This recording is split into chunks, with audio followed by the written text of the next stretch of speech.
Can you hear me well? Iya, bisa terdengar dengan sangat baik. Mungkin kita mulai 5 menit lagi kali ya, Kak, sambil menunggu teman-teman semuanya join Zoom. Boleh juga untuk teman-teman yang sekarang udah ada di Zoom, kalau kalian kelihatannya nih kayak ada teman yang belum masuk nih, ayo di-invite aja nih. Kita akan mulai jam 7, Sarah, sorry, teman-teman. nggak ada kedengaran suaranya. Boleh tolong Halo? diulang mungkin? Kalau sekarang apakah sudah terdengar, Kak? Halo?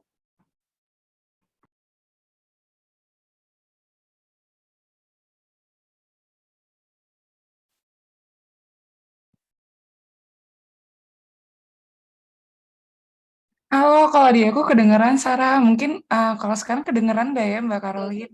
Oke, now I can hear you well. Mungkin Oke. kalau Sarah tadi nggak kedengeran ya? Ini kamu sekarang kedengeran banget. Oke, thank you, Kak.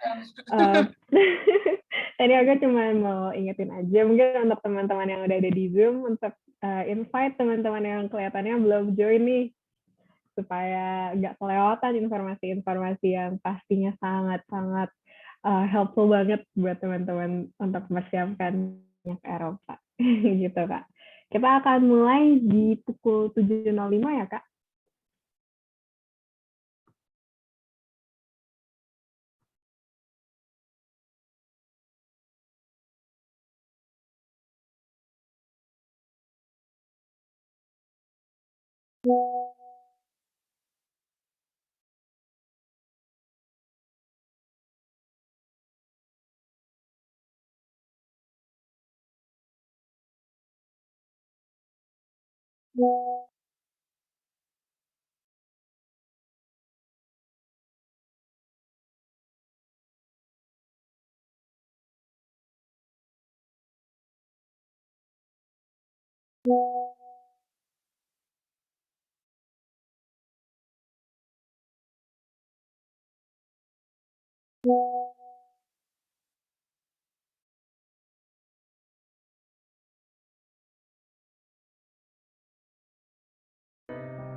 Hai Sarah, mungkin boleh dicoba lagi, kedengeran nggak?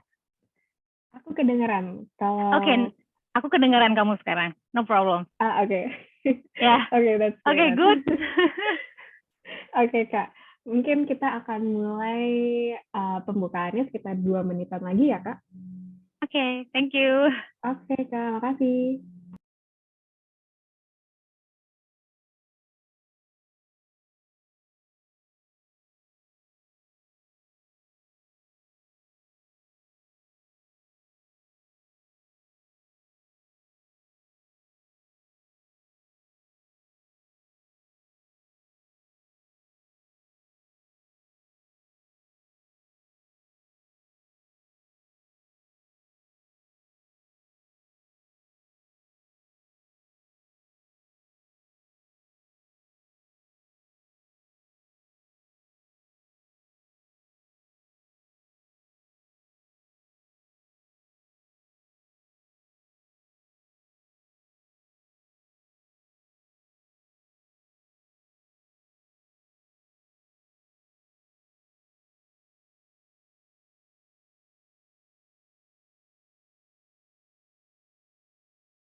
Oke, teman-teman. Terima kasih banget untuk teman-teman semua yang sudah hadir tepat waktu malam hari ini. Kita bergabung hari ini untuk mendapatkan banyak informasi ya teman-teman dari kakak-kakak speaker yang keren-keren banget nih hari ini. Mungkin bisa langsung di next, kita lihat nih teman-teman speaker-speaker kita ini kayak gimana nih. Oke, jadi hari ini ada Kak Hans, yaitu penerima scholarship Stunet di tahun 2019 dan melakukan studinya di Maastricht University di Belanda. Lalu ada Kak Eka yang mendapatkan beasiswa Stipendium Hungaricum di tahun 2016 dan menjalankan studinya di University of Pax, Hungary. Dan terakhir, dan gak kalah kerennya nih, ada Kak Caroline yang mendapatkan beasiswa Erasmus di tahun 2017 dan berstudi di University of Antwerp, Belgium. Oke, mungkin kita ngelihat nih lebih lanjut, lebih kenal lebih dekat lagi dengan speaker-speaker kita malam ini. Oke, yang pertama ini ada Kak Hans ya. Seperti yang aku bilang sebelumnya, di 2019, Kak Hans studi di Maastricht University dengan jurusan Laws, dan kemudian saat ini sudah bekerja di Belanda ya teman-teman. Wah, keren banget nih. Dari 2020 sampai dengan sekarang. Nah, kita tunggu ya bagaimana journey Kak Hans di Belanda. Next, kita ada kedatangan oleh Kak Eka yang belajar Master of Science di University of Pax in Business Administration and Management. Dia sekarang sudah bekerja di Finance and Accounting Associate UNHCR, the UN Refugee Agency di Budapest. Wah, gila nih teman-teman nih. Kayaknya semua speaker kita ini keren-keren banget. Aku gak sabar banget dengerin cerita-cerita dari mereka deh. Oke. Selanjutnya ada Kak Caroline ya, yang mendapatkan beasiswa Erasmus Mundus di 2017. Nah, beliau melanjutkan studinya di Masters of Arts, Economics and Globalization and European Integration di University of Antwerp, Belgium. Nah, setelah menyelesaikan studinya, beliau bekerja di Erasmus Mundus Association as Project and Partnership Officer, lalu melanjutkan di RSBSS University in Denmark, dan sekarang ini sedang bekerja sebagai Operational and Financial Controlling di Siemens Gamesa, Denmark. Nah, tanpa menunggu lebih lama lagi, kita lanjut saja ke acara talk show malam ini yang akan dipandu oleh Holony sebagai moderator hari ini. Tempat dan waktu aku persilahkan kepada Holony. Oke, thank you so much Sarah. Selamat siang untuk Mas Mbak di Eropa sekarang, dan selamat malam untuk teman-teman semuanya. Thank you so much for coming and thank you so much for tertarik kali ya untuk mengikuti acaranya ISMA Alumni Growth, ISMA Alumni Club to be specific. Perkenalkan, nama aku Hologi, mungkin mewakili dari teman-teman Alumni Growth. Kita mau mengucapkan terima kasih kepada para speaker kita dan kepada teman-teman yang sudah berhadir. Dan kedepannya selama beberapa waktu ke depan kita akan ngobrol-ngobrol bersama nih sama Mas dan Mbaknya. Mungkin tadi teman-teman yang udah titip pertanyaan ke aku lewat Google Form, ini pertanyaannya udah aku rangkum gitu ya. Udah aku share juga sama Mas Mbaknya. Jadi kekepoan teman-teman, mungkin kalau misalnya tiba-tiba di tengah jalan ada kepo lagi, mungkin boleh nanti dibantu sama teman-teman panitia untuk di-share slide-nya, biar nanti kita bisa interaksi langsung sama Mas dan Mbak di sini. Dan nanti kalau di Slido boleh ya teman-teman untuk dikasih tahu namanya siapa, biar Mas dan Mbaknya kayak, aduh kok aku bertanyanya atau aku menjawab pertanyaannya sama anonymous ya gitu ya. Jadi boleh di turn on cam-nya juga biar sambil kenalan dan nanti dikasih nama di pertanyaannya. Alright, mungkin aku sapa-sapa dulu kali ya Mas dan Mbaknya ini. Halo Mas Mbak, apa kabar? Mungkin siapa aja jawab juga boleh karena kita rame banget. Halo, apa kabar? Makasih ya. Halo semua. Halo Mas Mbak, iya apa kabar nih di Eropa? Apakah suhunya sekarang makin dingin atau masih bearable nih? Halo, Halo. maaf ini saya masih setting video background. Kayaknya. Halo Mas, thank you so much for coming. Ini kalau Mas Han sama Mbak Caroline, how are you nih Mas Mbak? Gimana kabarnya? Kita kayak chicken game ya sekarang. Who will talk first? But, okay, yes. let's give the stage to Hans mungkin. Oke. Oke, Dan. Ya, halo semuanya teman-teman dan halo semuanya partisipan yang join. Ya, kalau di Eropa sekarang, specifically the Netherlands, lagi memasuki musim winter atau musim dingin, jadi lumayan agak dingin ya recently. Terus less daylight, jadi gampang capek, jadi tetap harus sering olahraga, minum vitamin D because it's not the same as in Indonesia. Every day is a sunny day, so that's the most important part. Terus ya kerjaan juga lagi sibuk kerja karena lagi busy season, mau closing juga bulan 12, jadi banyak company yang lagi siapin audit report dan juga persiapan juga untuk corporate income tax return. Tapi overall very excited karena bakal ada Christmas holiday for 2 weeks dan bakal lakuin Europe trip dan juga nanti Januari juga bakal ke Indonesia lagi. So everything is exciting. Oke, noted. Thank you so much, Mas. Ini kayaknya tips-tips untuk teman-teman di Indonesia juga ya, meskipun kita nggak ngalamin winter nih, teman-teman, tapi COVID yang aku tahu kayaknya makin meningkat ya. Jadi jangan lupa untuk take vitamins dan olahraga gitu ya, Mas Hansi ya. Ya, benar. Oke, thank you so much. Kalau dari Mbak Caroline, Mbak, kira-kira gimana nih kabarnya Mbak? Hai semua, aku tuh agak awkward ya kalau dipanggil Caroline, panggil aja Olin. Oh, ya. oke, Mbak Olin. Hai semuanya, sama ya sama Hans, up here in Denmark, it's a bit gloomy today.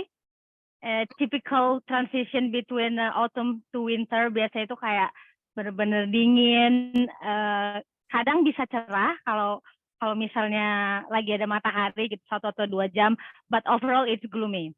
But kalau ditanya kabarnya gimana, pastinya baik dan happy banget hari ini bisa ada di webinar bareng teman-teman dari IISMA ya, IISMA Alumni Club untuk membahas tentang how to pursue further studies in Europe.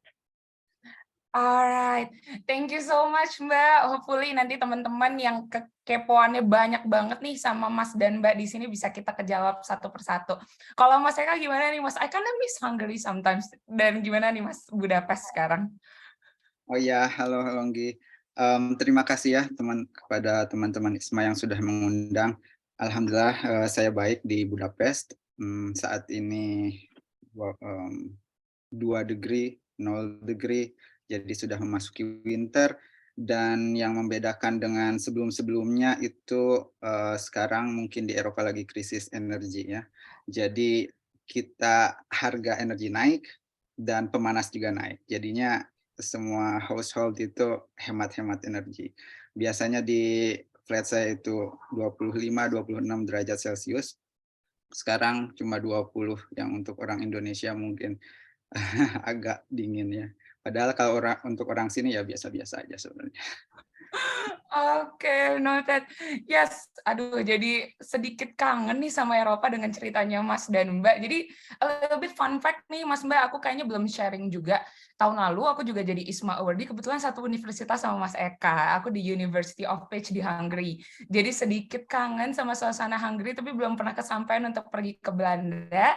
Tapi udah kesampaian ke Copenhagen, ke Denmark tahun lalu. Jadi kinda missing journey backpackeran, cuman aku bisa kayaknya menyalurkan kekangenan aku dengan ngobrol-ngobrol sama Mas dan Mbak nih malam ini, kayak gitu. So ya Mas Mbak, jadi sebenarnya teman-teman juga udah pada kepoin LinkedIn-nya Mas dan Mbak nih, udah pada kepoin Instagram. Tadi udah dijelasin juga sedikit mengenai profilnya Mas dan Mbak. Is there anything that you would likely to share terkait mungkin perkenalan diri sedikit, atau kita move langsung nih ke pertanyaan-pertanyaan yang udah dikumpulin sama teman-teman? Atau kayak ada fun fact yang pengen dikasih tahu sama teman-teman maybe Mbak, Mas? Kayaknya tadi sistem perkepoan dari ISMA SI ini udah bagus banget ya. Jadi waktu I was a bit surprised when like you have all the detail of the three of us there. Jadi kayak without any further ado bisa straight to the point.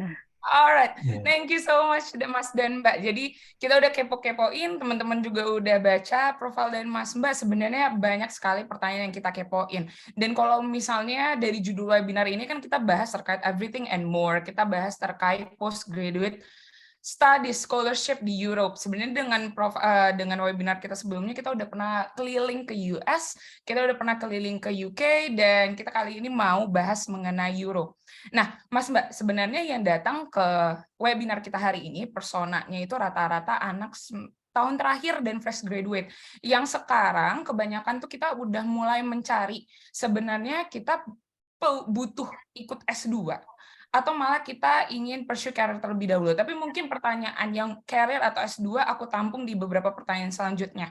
Nah, aku pengen tahu sebenarnya Mas dan Mbak, how do we decide where to go for our postgraduate studies? Sedangkan kan kayak di sini Mas dan Mbak diverse banget ya kuliah yang dipilih.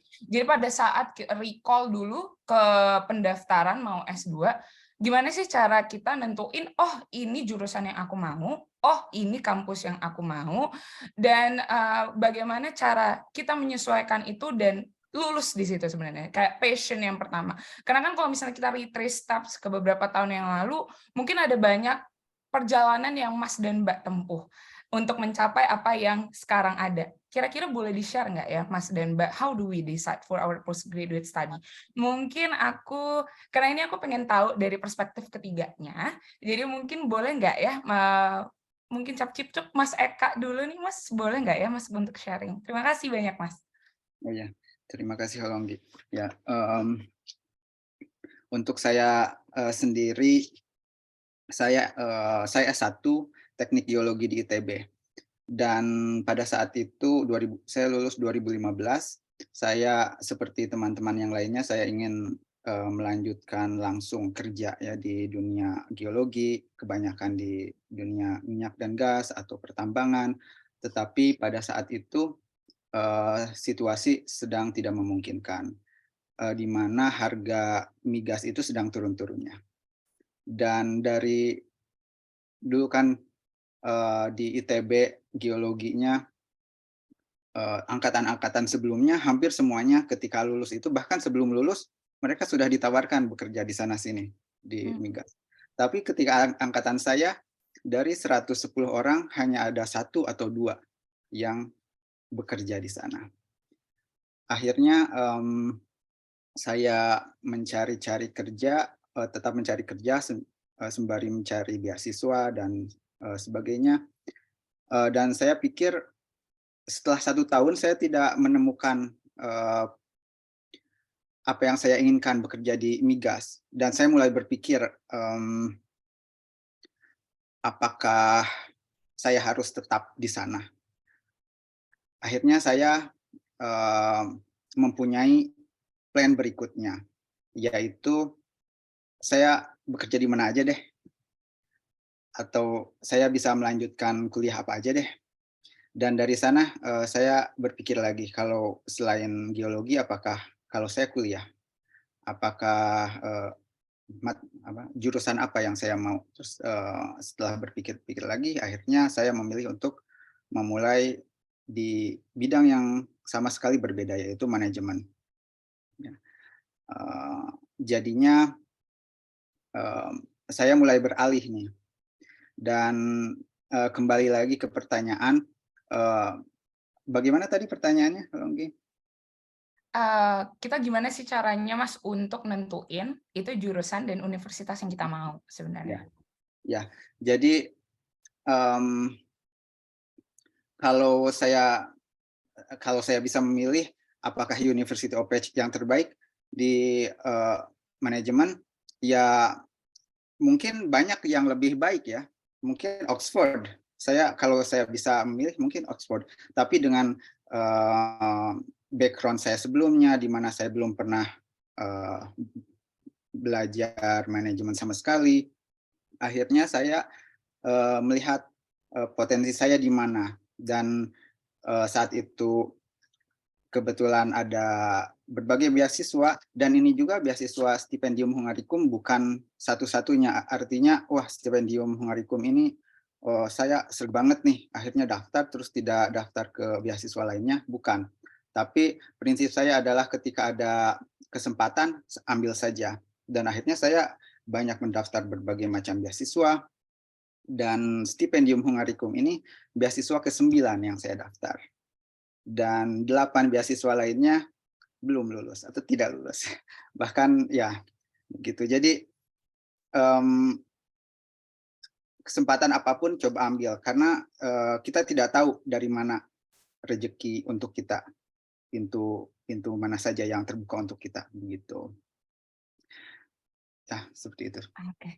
Oke, thank you so much, Mas. Aku ngambil satu quotes yang menurut aku relatable untuk aku sekarang kali ya. Kayak kesempatan apapun kalau ada dan sesuai sama apa yang kita mau juga boleh untuk dicoba dan diambil. And then mungkin tadi ceritanya aku jadi lebih kepo nih, Mas. Gimana sih perjuangannya? Mungkin kalau aku jadi Mas Eka ada di satu titik aku bakal menyerah kali ya. Tapi nanti aku akan kepoin mungkin di pertanyaan-pertanyaan selanjutnya. Sekarang aku lempar dulu. Mungkin kalau Mbak Caroline ya Mbak, boleh tahu nggak sih Mbak kenapa akhirnya memutuskan untuk studi lanjutnya melalui beasiswa Erasmus Mundus, dan how do you decide at that time kalau misalnya ini yang terbaik buat Mbak Caroline? Yes. Terima kasih pertanyaannya. Tapi kalau buat aku pribadi ya, hidup itu selalu ada jalur ceritanya gitu. Jadi sesuatu yang terjadi di hidup kita saat ini itu tidak terlepas dari apa yang kita lakukan di masa lalu gitu ya. Jadi aku kan dulu S1-nya jurusan ilmu ekonomi di UGM. Selama proses S1, aku ada bachelor exchange 2 kali. Yang pertama ke Jepang, Fukuoka University, terus yang kedua itu ke Seongspo melalui beasiswa Erasmus+. Nah, jadi dengan pengalaman pertukaran pelajar yang aku jalani saat itu adalah salah satu motivasi besar kenapa kemudian aku memutuskan untuk bahwa melanjutkan studi lebih lanjut adalah keharusan begitu. Jadi aku juga senang banget hari ini ada mengikuti webinar di IISMA ini, karena teman-teman peserta most likely kalian itu sudah pernah mencicipi suatu perjalanan pertukaran pelajar atau bachelor exchange. Nah, itulah salah satu motivasi aku waktu itu. Nah, ketika ada motivasi, selanjutnya bagaimana? Kan gitu ya. Ketika kita berada di suatu titik kalian lulus, then what? Mau kerja atau mau lanjut S2 gitu kan. Nah, lanjut S2 pun ada lagi dua pilihan jalan. Mau beasiswa, ikut beasiswa atau biaya sendiri. Nah, jadi di tiap titik kehidupan ini kita tuh harus trace back ke belakang dan melihat ke kesiapan kita pada saat itu gitu ya. Nah, ketika kita tahu bahwa kita tuh nggak sanggup untuk melanjutkan beasiswa S2 dengan biaya sendiri. Nah, berarti kan kita harus sudah punya rencana yang terstruktur begitu untuk mencari beasiswa. Nah, pada saat itu aku ada di posisi aku pengen S2, yes, tapi at the same time I cannot just go straight away to the master degree karena simply nggak mampu gitu ya. Nah, jadi waktu itu aku memutuskan untuk oke, aku mau bekerja dulu 1 atau 2 tahun, tapi sepanjang 1 atau 2 tahun ini aku juga turut mempersiapkan berbagai aplikasi untuk different scholarships gitu. Jadi hal yang mau aku tekankan adalah ketika kita sudah punya goal, sudah punya tujuan akhir yang kita udah tahu ya. Nah, sekarang kita tinggal menentukan kira-kira apa sih strategi atau jalan-jalan yang harus ditempuh untuk menuju ke goal ataupun tujuan akhir tersebut. Walaupun mungkin nggak straight to the point akan keterima beasiswanya, karena cerita saya pun sama mirip dengan Mas Eka tadi, bahwa untuk memperoleh beasiswa Erasmus Mundus ini didahului oleh berbagai kegagalan gitu untuk mendaftar beasiswa yang lain. Terus kalau ditanya kenapa Erasmus Mundus, nah alasannya waktu itu karena saya ikut program pertukaran Erasmus Plus waktu itu ya. Jadi dengan secara tidak langsung saya sudah menjadi bagian dari keluarga besar Erasmus dan Erasmus Mundus Indonesia. Jadi banyak mendengar cerita, banyak mendengar pengalaman dari kakak-kakak alumni gitu ya. Nah, jadi teman-teman sekarang yang ada di webinar ini ya 106 orang, menurut aku ini adalah sudah keputusan yang tepat untuk berada di support system ataupun di circle yang seperti ini, karena kalian yang tadinya sudah punya goal malah akan semakin termotivasi gitu untuk melanjutkan studi lebih lanjut atau terinspirasi dari cerita-cerita kakak-kakak yang ada di sini misalnya. Oke, thank you so much for sharing Mbak Caroline. Jadi sebenarnya why Erasmus Mundus adalah mungkin dapat exposure-nya karena udah pernah exchange, baru dapat exposure karena exchange dan dapat exposure dari alumni dan merasa Erasmus Mundus merupakan satu pilihan yang tepat. Tapi untuk mencapai sebenarnya ke tahap beasiswa itu butuh perjalanan yang kayak pikirin ya Mbak, sebenarnya apa yang kita pilih dari sekarang itu berpengaruh di pilihan kita yang di masa depan. And then you've shared to us juga gimana perjalanan Mbak dalam memilih dan menjalani selama 1-2 tahun untuk mencapai beasiswa tersebut. And then thank you so much Mbak. Aku mau pindah dulu ke Mas Hans. Gimana nih Mas kalau aku boleh tahu how's your journey untuk mencapai S2 di Belanda pada saat itu dan lewat beasiswa Stunet?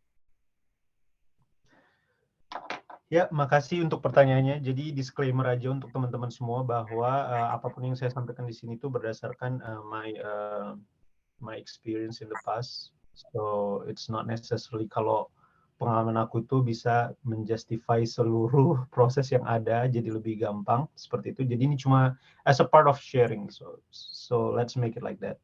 Jadi journey untuk mencapai S2 of course itu sangat susah untuk mendapatkan beasiswa karena then again, alasan saya ingin untuk X2 itu bukan karena saya mampu, tapi saya ini ingin berkuliah di luar negeri dan saya ingin merasakan international experience-nya itu seperti apa. Terus habis itu kayak apa sih sebenarnya keunggulan dari universitas yang ada di luar negeri, fasilitas-fasilitasnya seperti apa, seperti itu. Mungkin Mas Eka boleh tolong di-mute aja. Ya, soalnya agak glitch. Ya, makasih. Terus untuk mencapai S2 itu perjalanannya adalah sangat sulit karena biasanya balik lagi tadi apakah mau beasiswa atau tidak, karena saya ingin mendapatkan beasiswa jadi prosesnya agak lama ya, karena untuk memperoleh beasiswa itu it's not about whether you are smart or not, it's about like whether you are lucky or not, or lucky as in like being blessed by God or not untuk mendapatkan itu gitu.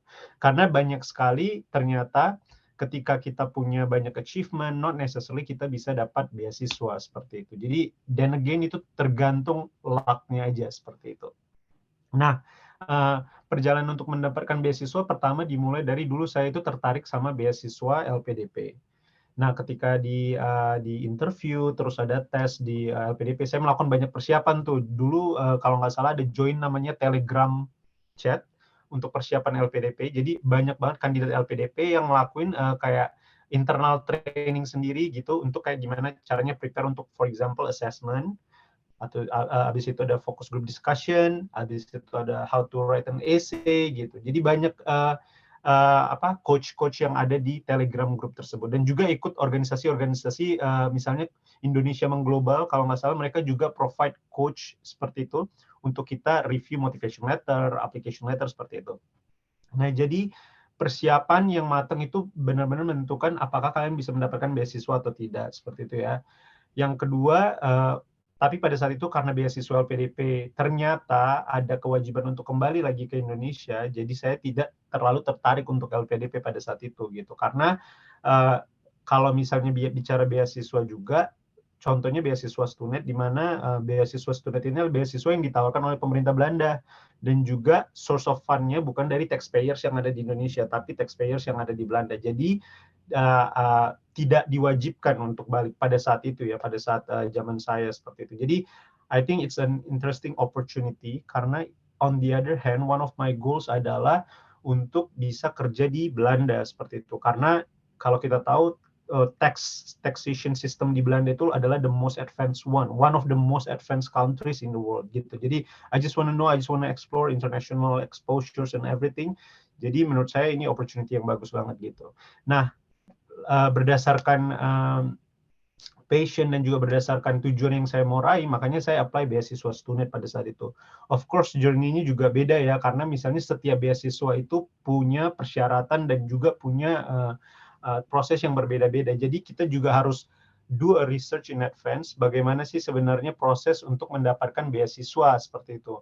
Contohnya pada saat saya kemarin itu, saya melakukan banyak research di YouTube. Contohnya banyak yang sharing kayak how to nail Stunet scholarship, how to get a great motivation letter atau essay-nya seperti itu. Nah, setelah pass administrative selection process, which is essay dan juga aplikasi lain-lainnya, IELTS seperti itu, dan juga dapat letter of acceptance. Nah, baru saya apply lagi, baru the next process is about interview. Jadi dalam interview itu juga banyak banget yang kita harus latih, seperti misalnya public speaking kita, how to solve an issue, how to deal with current or international issues gitu. Terus how we can contribute to the discussion gitu. Dan yang menjadi masalahnya lagi, it's a different kind of focus group discussion gitu. Jadi pada saat saya itu adalah namanya leaderless group discussion. So you are not expected to be a leader in a discussion, but you have to manage everything together with your team gitu. Itu hal yang menurut saya lumayan challenging. Dan setelah proses itu ada juga namanya misalnya recommendation letter selection process, dan lalu pada saat itu diumumkan bisa mendapatkan beasiswanya atau enggak gitu. Jadi prosesnya lumayan panjang, dan dalam mendapatkan beasiswa tersebut itu susah banget kalau bisa dibilang, karena persiapan saya itu ternyata 3 tahun gitu untuk mendapatkan beasiswa itu. Karena I feel like I'm being challenged. Jadi kalau misalnya saya gagal bukan berarti saya harus stop, tapi saya semakin dekat sama tujuan saya. Jadi saya tetap coba, walaupun saya nggak dapat LPDP misalnya itu, saya coba semua beasiswa seperti yang dikatakan oleh Mas Eka dan Mbak Caroline. Kalau ada kesempatan apapun itu dicoba, karena we will never know gitu. Jadi bukan berarti kayak kalau saya ditanya, kamu sebenarnya pengennya di mana ya? Kalau saya sih pengennya di Harvard University karena ada tax law. Tapi next question, apakah ada beasiswanya di sana dan chance-nya seperti apa? Dan kembali lagi ke goal saya ingin juga bekerja di luar negeri. Apakah beasiswa tersebut bisa mengizinkan saya untuk bekerja di luar negeri? Itu yang pertanyaan pertama. Apakah setelah saya graduate, apakah ada visa opportunity yang bisa memberikan saya kesempatan untuk bekerja di US? Seperti itu. Nah, itu juga menjadi pertimbangannya gitu. Jadi dalam menentukan jurusan dan universitas yang kalian ingin mau, pertama kalian pahami dulu passion kalian. Passion kalian itu di bidang apa gitu. Jangan FOMO atau kayak fear of missing out. Kalau people mau tertarik sama, oh ya sekarang digital marketing lagi hype banget, semuanya jadi digital marketing. Tapi benar-benar pahami passion kalian yang mau apa gitu. Kalau saya udah paham dari dulu, kalau saya itu bidangnya di tax gitu ya. Jadi dan banyak orang yang bilang kalau misalnya tax itu adalah bidang yang potensial gitu untuk bisa bekerja di luar negeri juga, selama part yang kamu ambil itu adalah international tax. So I decided to do international tax instead gitu. Dan juga sesudah kalian memahami jurusan yang kalian mau itu apa, kalian lakukan research gitu. Research itu contohnya misalnya kalian buka di Google seperti itu, best program for example international taxation.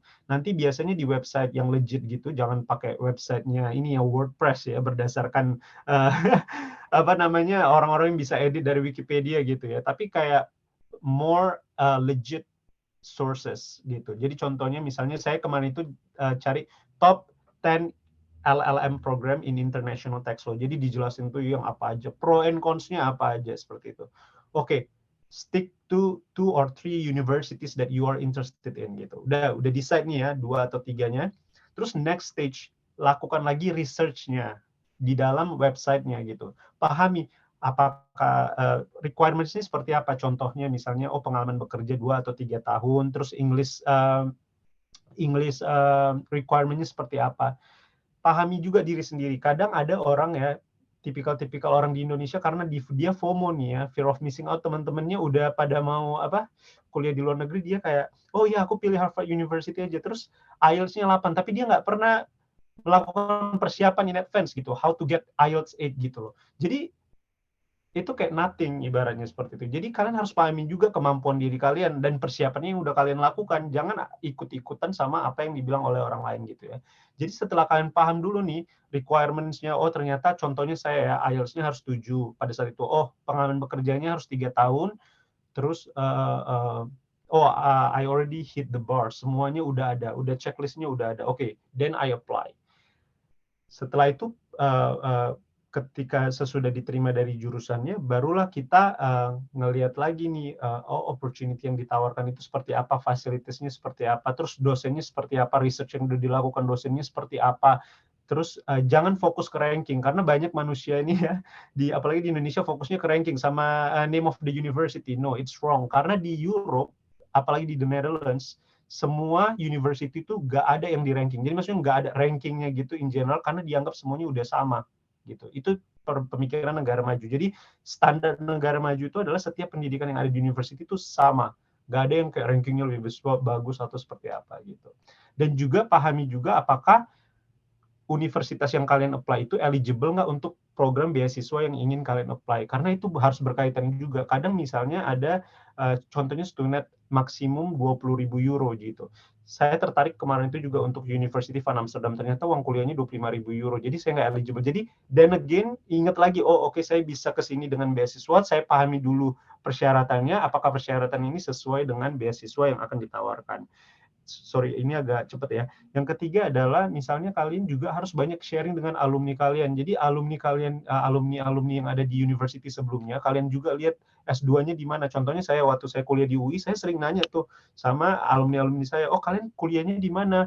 Oh, Bapak dosen di mana biasanya kuliah untuk taxation itu ternyata di Belanda paling terkenal. Jadi makanya saya convince untuk bisa ke Belanda seperti itu. Jadi dengan sharing dan transfer knowledge itu bisa membantu kalian untuk memproyeksikan universitas apa yang kalian tertarik seperti itu.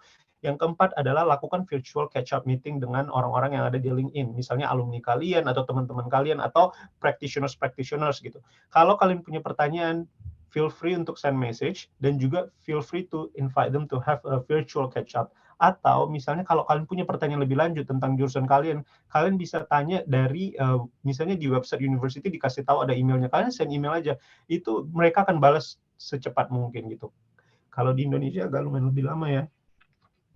Terus yang terakhir adalah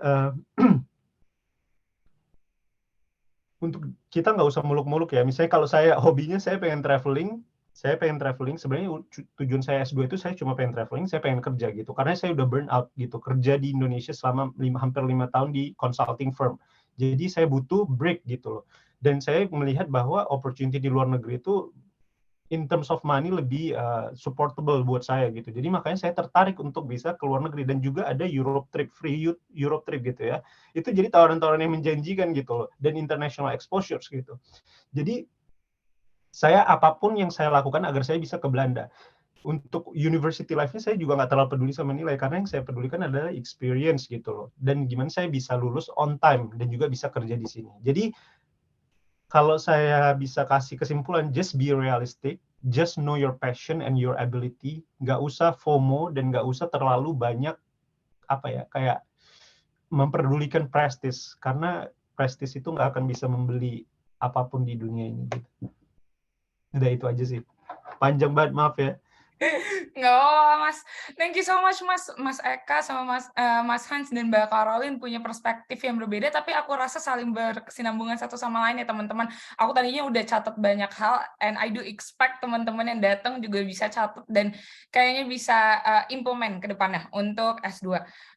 Ini pertanyaan selanjutnya sebelum aku mungkin nanya lagi untuk Mas dan Mbak bertiga. Mas Eka, ada yang kepoin Mas Eka nih. Jadi banyak banget yang bingung sebenarnya, kayak Mas Eka kan dari Teknik Geologi ITB dan berkarir sekarang di bidang finance ya Mas, cukup berbeda. Di bidang saintek, kalau misalnya bahasanya kampus, saintek dan sosial humaniora. Mas itu boleh tahu nggak sih gimana sih cara transisinya? Karena kan perbedaan ilmu yang sangat jomplang gitu ya bisa kita bilang, dan gimana cara tips and triknya Mas pada saat itu bisa lolos jadinya ke program MBA kayak gitu. Oke, terima kasih pertanyaannya. Ya itu saya jawab bahwa itu tidak mudah ya, sama sekali. mungkin banyak yang bilang kalau dari engineering ke manajemen itu lebih mudah. Ya mungkin lebih mudah, tapi ya dibandingkan dengan engineering ke engineering lainnya. Tapi ya tidak mudah juga. Banyak obstacle-nya, banyak pre-requirement yang harus saya selesaikan. Jadi saat itu ya satu hal yang saya ingin sampaikan juga bahwa kita itu bagaimana ya? Agak kagok yang ngomong bahasa Indonesia. Jadi kalau bisa itu kita berkesinambungan gitu. Apa histori kita di masa lalu, apa yang kita kerjakan saat ini, dan apa yang kita inginkan ke depannya itu nyambung. Nah, saat itu histori saya geologi. Dan saya ingin bekerja di bidang geologi. Akhirnya setelah saya lulus kuliah, saya mencoba mendaftar sebagai program asisten di Ikatan Alumni Geologi Indonesia, Ikatan Ahli Geologi Indonesia, yang merupakan lebih ke student job ya, bukan full time. Karena saya ingin berkesinambungan gitu. Tapi seperti yang saya sampaikan sebelumnya bahwa saya melihat potensi lainnya, saya melihat opportunity lainnya, akhirnya saya pikir mungkin saya bisa nih pindah ke manajemen. Tetapi saya tidak punya background manajemen nih. Akhirnya apa yang saya lakukan? Yang saya lakukan itu pertama daftar dulu sesuatu entry job yang di bidang manajemen yang tidak membutuhkan background manajemen sebelumnya. Akhirnya saya menemukan sebagai asisten riset di SBM, Sekolah Bisnis Manajemen ITB, di mana saya tidak perlu punya ilmu manajemen, tetapi saya harus bisa melakukan riset yang kalau di Indonesia mungkin kita udah tahu ya, diajari cara-cara melakukan basic riset, kuantitatif, kualitatif, dan sebagainya. Jadi saya applied ilmu tersebut sebagai asisten akademik, asisten riset di SBM. Dan dari sanalah semua pintu itu, semua jalan itu terbuka dari sana. Di sana saya semakin dekat dengan dunia manajemen, saya kenal banyak dosen di SBM ITB, dan akhirnya saya daftar di SBM ITB, di S2 Manajemen ITB. Dan saya lolos. Sembari saya mendaftar juga beasiswa dan universitas lainnya. Karena di SBM itu saya hanya mendapatkan lolos tanpa beasiswa. Akhirnya saya mendapatkan beasiswa di PES, di University of PES, jurusan manajemen, dan saya pikir mereka juga melihat meluluskan saya meskipun background saya geologi, karena mereka melihat bahwa saya pernah bekerja meskipun hanya 6 bulan sebagai asisten riset. Itu yang mereka lihat. Dan mereka juga melihat saya ada beberapa nih ambil mata kuliah yang berhubungan dengan manajemen di geologi, manajemen kebencanaan atau yang lainnya, begitu. Jadi usahakan ada benang merah di hidup teman-teman. Dan itu juga setelah lulus University of PES tidak mudah, karena saya tidak punya ilmu apa-apa, accounting, finance, marketing, sama sekali nol. Padahal itu S2, dan semua di notabene-nya S2 itu kan lebih advance ya pelajarannya. Akhirnya mereka meluluskan saya dengan syarat di tahun pertama saya harus mengambil ekstra mata pelajaran. Berapa SKS gitu, lumayan banyak, yang setara dengan 1 tahun kuliah S1. Jadi seharusnya saya itu 2 tahun lulus, akhirnya saya lulusnya 3 tahun. Karena harus mengambil juga mata kuliah S1 sembari mata kuliah S2. Begitu. Jadi ya seperti yang saya sampaikan, tidak begitu mudah ya. Saya belajar, misalkan saya belajar advance accounting dulu, padahal saya belum tahu nih basic accounting. Akhirnya semester depannya setelah saya lulus advanced accounting, saya baru mulai basic accounting. Jadi yang mix-mix seperti ini bisa terjadi. Setelah itu ya dari sana lumayan lebih smooth lah, karena saya sudah mulai punya basic finance and accounting, dan akhirnya ikut internship di accounting department ketika masih kuliah S2, dan setelah itu mulailah perjalanan saya di pekerjaan yang berhubungan dengan finance dan manajemen, begitu. Alright, thank you so much ya Mas. Not an easy journey. Aku kayaknya tadi dengar panjang banget perjalanannya, bahkan untuk mencapai MBA juga harus kuliah dulu, sama kayak setara sama S1, yang kayak notabene kayaknya kalau aku dengar program beasiswa pada umumnya 1-2 tahun, tapi Mas Eka karena memang harus transisi seperti itu, harus menempuh lebih banyak lagi pembelajaran. Tapi well, I can say kalau aku bisa simpulin, nggak ada jalan yang tidak mungkin ya Mas ya. Kayak mau dari teknik, mau ke MBA, it is possible. Jadi nothing is impossible. Thank you so much Mas Eka. Nah, aku mau lanjut nih ke pertanyaan selanjutnya yang dikepoin sama teman-teman. Pastinya kayaknya udah lebih dari 10 orang yang nanya beginian di Google Form kayak gitu ya. Dan ini pertanyaannya, boleh tahu nggak nih ya Mas dan Mbak, teknis pendaftaran dan seleksi beasiswa masing-masing? I know mungkin ada gapnya sedikit, tapi mungkin masih ada persamaan di antara beasiswa pada saat Mas dan Mbak mendaftar dan yang sekarang gitu. Dan kalau boleh tahu, ini ada satu pertanyaan yang cukup menarik dan aku ingin bertanya juga. Pendaftaran apakah yang perlu disiapkan nih Mas Mbak terlebih dahulu? Apakah kita harus lulus dulu di universitasnya, atau kita lulus dulu di beasiswanya, atau there is something yang kayak berbeda dari sistem beasiswa yang Mas dan Mbak ikutin? Mungkin untuk pertanyaan ini aku boleh lempar ke Mbak Olin terlebih dahulu, Mbak. Yes,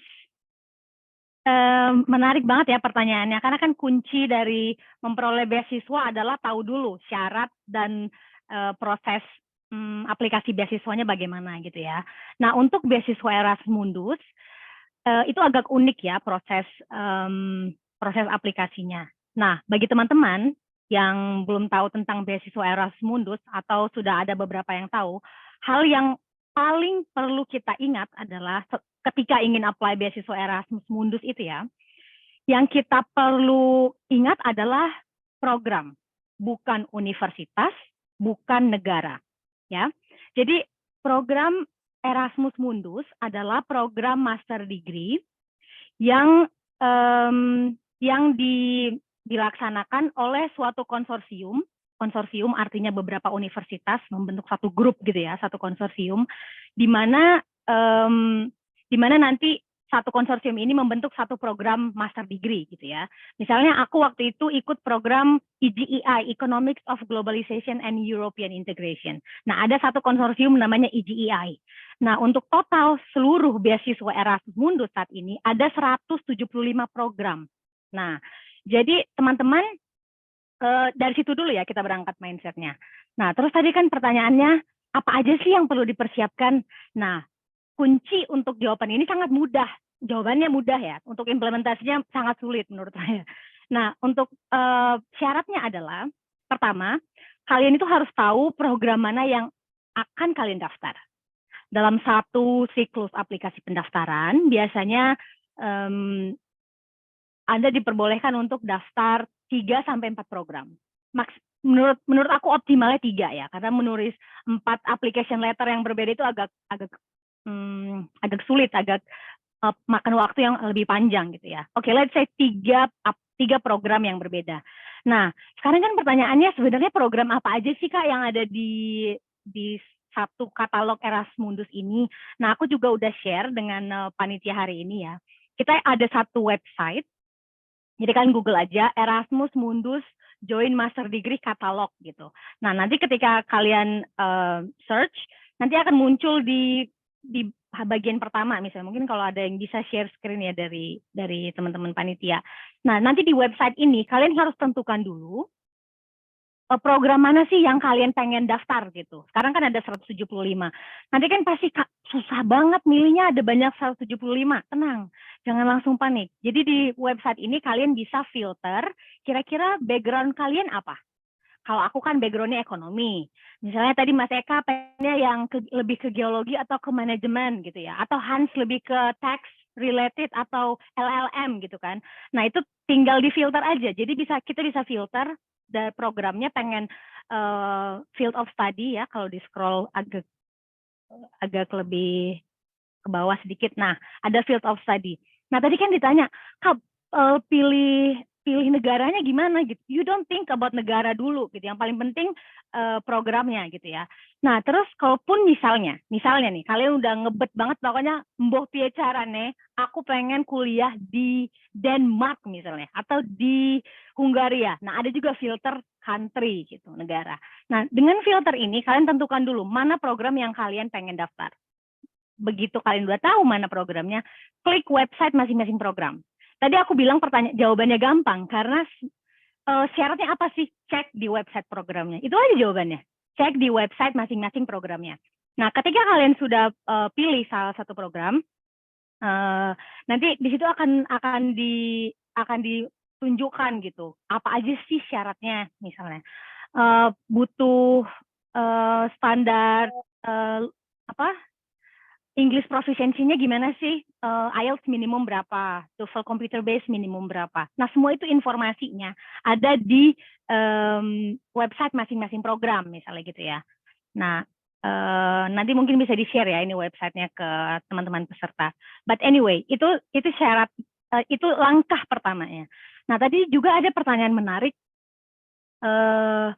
Kita itu cari beasiswanya dulu atau keterima universitasnya dulu gitu ya. Nah, lagi-lagi Erasmus ini adalah satu paket komplit. Jadi ketika teman-teman nanti daftar di 3 program yang berbeda ya, let's say. Nah, nanti ketika ada pengumuman, tingkatnya kalian itu tidak perlu mendaftar beasiswa dan kampus secara terpisah. Semua terintegrasi. Nah, nanti ketika ada pengumuman, opsinya ada 3. Kalian diterima di programnya, dapat beasiswa, diterima di programnya tanpa beasiswa, atau tidak diterima di programnya. Nah, jadi artinya teman-teman tuh nggak perlu harus cari LOA dulu, harus daftar beasiswa secara terpisah, ada kadang kan kegundahannya kan gitu ya, kayak aduh ribet harus dapat LOA dulu terus nanti harus apply beasiswanya setelahnya gitu ya. Jadi di Erasmus itu biasanya terintegrasi. Nah, lalu berikutnya tips, mungkin lebih tepatnya tips ya untuk proses pendaftaran. Kelihatannya kan gampang kan, tinggal cari di websitenya. Nah, tapi tunggu dulu gitu ya. Jawabannya gampang, tapi tadi implementasinya itu yang susah. Untuk tips dari aku ya, yang pertama itu sebelum kalian pilih programnya, persiapkan dulu skill bahasa Inggris kalian. Karena menurut aku, skill bahasa Inggris ini adalah tiket pertama untuk kalian daftar beasiswa apapun. Jadi kalau kalian pengen melanjut beasiswa ke luar negeri gitu ya, aku tuh pengen mimpinya pengen kuliah di Harvard misalnya. Tapi tuh malas untuk belajar persiapan IELTS atau grammarnya belum diperbaiki gitu, kosakatanya masih yang standar. Nah, itu nggak bisa gitu. Jadi tiket pertama itu adalah bahasa. Yang kedua itu di semua program Erasmus itu ya biasanya selalu ada motivation letter. Nah, di motivation letter ini kalian itu di-challenge untuk menunjukkan apa sih yang jadi motivasi teman-teman untuk mendaftar di program tersebut. Nah, sekarang kan ada beberapa kasus yang aku pernah bantu proofread cover letter atau motivation letternya. Itu tuh nggak spesifik untuk program tersebut. Jadi dia bikin satu motivation letter, daftar untuk 100 beasiswa yang berbeda misalnya. Nah, itu tuh ya, kalau menurut dari pengalaman aku, never ever do such thing. Jadi kayak semua motivation letter itu harus spesifik untuk beasiswa tertentu gitu, atau untuk universitas tertentu kalau teman-teman daftar di per universitas. Nah, kemudian untuk Erasmus Mundus biasanya itu nggak ada interview ya. Nah, jadi salah satu-satunya representasi teman-teman di mata final judges atau final selection committee untuk beasiswa ini adalah motivation letter kalian. Misalnya ada applicant A, applicant B, sama-sama IPK-nya 3,9 atau sama-sama 4 IPK-nya. Terus yang membedakan keduanya ini apa gitu? Bahasa Inggrisnya udah sama-sama lolos dari passing grade. Yang membedakan adalah motivation letter-nya. Misalnya tadi kayak aku suka keyword yang disampaikan oleh Mas Eka bahwa selalu ada benang merah. Nah, jadi di motivation letter kalian itu silakan cantumkan apa yang kalian lakukan in the past, apa yang sedang kalian lakukan sekarang, dan apa yang akan kalian lakukan di masa depan di motivation letter tersebut, dan sampaikan apa korelasinya dengan benang merah kehidupan dan pengalaman pekerjaan profesional teman-teman tersebut terhadap program Erasmus Mundus yang akan kalian daftar misalnya. Yang ketiga itu karena beasiswa Erasmus Mundus itu adalah semangatnya mobility, jadi di satu konsorsium ini kan biasanya ada let's say 10 universitas yang berbeda. Nah, dalam satu program master degree itu teman-teman akan kuliah di 3 sampai 4 universitas yang berbeda. Nah, itu kan jadi karena semangatnya adalah mobility, teman-teman itu harus menunjukkan juga di motivation letter kalian bahwa kalian adalah seseorang yang adaptif gitu, yang gampang menyesuaikan diri dengan lingkungan baru, dengan kultur yang berbeda, bahasa yang berbeda gitu. Nah, itu harus perlu dimunculkan gitu ya. Kemudian teman-teman juga harus pastikan kalian open minded gitu ya. Kemudian yang berikutnya tips dari aku adalah please be well prepared. Jadi ini kan bukan satu proses yang mudah ya. Kalian harus daftar 3, oke itu untuk Erasmus Mundus. Belum kalau kalian daftar Stunet, belum kalau kalian daftar Chevening dan beasiswa-beasiswa lainnya. Jadi tips aku please be well prepared, cek masing-masing websitenya. Kapan deadline-nya? Umumnya itu antara Oktober sampai Januari ya, deadline dari program Erasmus Mundus itu. Cek dan jangan submit final application kalian itu mepet-mepet dengan deadline. Nah, itu juga big no-no karena semua orang akan berpikiran yang sama bahwa ya udah H-1 aja gitu daftarnya. Terus nanti sistemnya down and at the end kalian nggak bisa daftar gitu. Jadi pastikan kalian punya enough time gitu ya. Dan yang tips terakhir adalah have a good support system untuk daftar beasiswa Erasmus Mundus. Jadi kalau kalian udah tahu, aku tuh pengen deh dapat lanjut kuliah pakai beasiswa Erasmus Mundus. Cari tuh alumni Erasmus Mundus yang sekiranya bisa sharing pengalaman gitu, atau teman-teman kalian yang lain yang pengen daftar beasiswa Erasmus Mundus. Nah, yang terakhir nih ya, yang perlu kalian siapkan adalah mental. Jadi mental itu artinya apa? Beasiswa Erasmus Mundus ini adalah salah satu beasiswa yang sangat kompetitif. Kompetitif kenapa? Karena mereka spiritnya adalah diversity. Diversity kenapa? Karena mereka pengen semakin banyak nationality yang ada di satu program semakin baik gitu. Jadi ketika ada proses seleksi akhir ya, siapa sih yang akan dapat beasiswa di satu program, biasanya maksimum untuk jumlah penerima beasiswa yang berasal dari satu negara yang sama adalah 3 orang. Jadi misalnya kita berempat nih ya, kita berempat di sini daftar Erasmus Mundus di program yang sama. Kita berempat lolos semua. Urutannya nomor 1, nomor 2, nomor 3, nomor 4, kita semua. Tapi kita berempat nggak akan diterima di satu program tersebut untuk batch yang kita daftar. Karena mereka pengen maksimum cuma ada 3 orang dari Indonesia misalnya. Nah jadi itulah alasannya kenapa beasiswa Erasmus Mundus biasanya sangat kompetitif, karena mereka juga ada pengaruh diversity untuk memberikan beasiswa kepada sebanyak mungkin nationality yang berbeda gitu ya. More or less kayak gitu proses pendaftaran beasiswa Erasmus Mundus. Thank you. Thank you so much Mbak Olin. Tadi sebenarnya pertanyaan mengenai motivation letter mau aku tanya di pertanyaan selanjutnya, tapi thank you Mbak udah langsung jawab. Jadi kegundahan teman-teman langsung singkat di satu pertanyaan.